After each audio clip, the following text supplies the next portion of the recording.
విశాఖ మహానగర ప్రాంత అభివృద్ధి సంస్థ రూపొందించిన మాస్టర్ ప్లాన్ 2041పై అభ్యంతరాల స్వీకరణకు గడువు పెంచారు. వైసీపీ హయాంలో ఈ మాస్టర్ ప్లాన్పై తీవ్ర ఆరోపణలు రావడంతో కూటమి ప్రభుత్వం వచ్చిన తర్వాత ఈ అంశంపై మళ్లీ సమీక్షించాలని నిర్ణయించారు. అయితే అభ్యంతరాల స్వీకరణకు ఇచ్చిన గడువును మరింత పెంచాలని ప్రజల నుంచి డిమాండ్ రావడంతో జూలై 17 వరకు పెంచారు.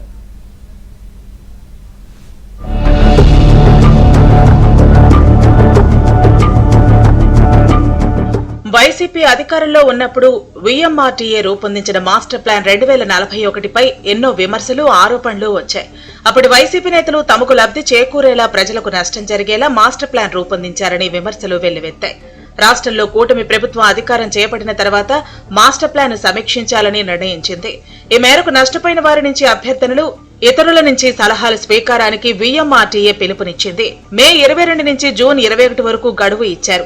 సుమారు 2000 అభ్యంతరాలు వచ్చాయి. అయితే ఇచ్చిన సమయం సరిపోలేదని, గడువు ఇంకా పెంచాలని ప్రజల నుంచి పలు డిమాండ్లు వచ్చాయి. దీంతో ప్రభుత్వ అనుమతితో ఈ గడువును జూలై 17 వరకు పొడిగించారు.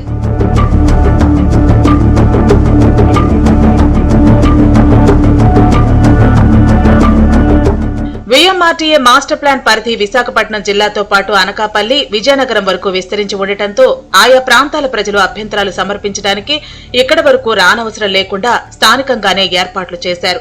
దీనికి ప్రత్యేకంగా కొన్ని తేదీలు కేటాయించారు. ఆ రోజుల్లో స్థానిక ప్రజాప్రతినిధులు కూడా దగ్గరుండి స్వీకరిస్తారు. అనకాపల్లి, పాయకరావుపేట, యలమంచిలి నియోజకవర్గాల ప్రజలు జూలై 1న అనకాపల్లి ఆర్టీఓ కార్యాలయంలో అభ్యంతరాలు స్వీకరిస్తారు.